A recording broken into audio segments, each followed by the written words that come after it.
If you're not new to the J Wellness Studio channel, you know I am big on red light therapy. Red light therapy has helped me in many ways get over a tremendous amount of conditions, specifically with the Eustachian Tube Dysfunction, Tinnitus, and TMJ. But I know a lot of you are dealing with tightness in your jaw area, tightness in your neck, and a lot of those problems can be stemming from something called the SCM muscle.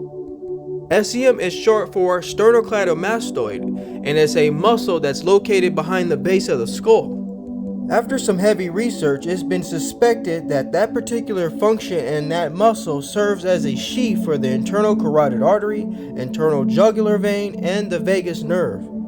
The vagus nerve is suspected by some researchers to be responsible for tinnitus in some cases.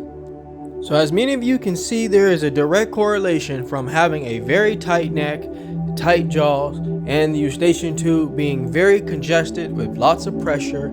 It is going to cause you a lot of problems. We have to be sure to take time to stretch wherever we are. If we're driving our car to work, to school, wherever we're going, take time to go left and right, around, and make that neck be very loose. Because when I was dealing with this condition, I went to many providers, I saw many specialists. No one explained to me that there was a direct correlation between having a extremely tight neck and having eustachian tube dysfunction.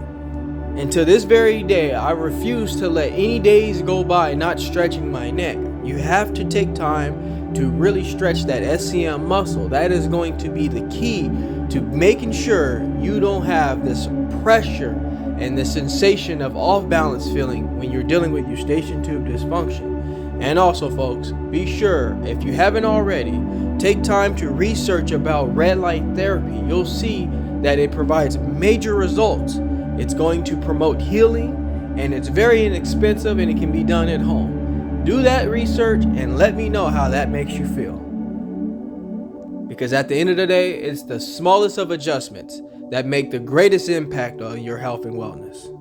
Alrighty, my wellness people, that concludes our segment for today. I'm going to go ahead now and step out of the J Wellness Studio and leave you in good hands with this video. I ask you all to subscribe to my channel so you can get the latest, greatest health and wellness videos, motivation, yoga, and meditation. But before I let you go, I'd like to leave you with one thing. Being well is feeling well. Feeling well is doing well. Doing well is living well. Take care, everybody.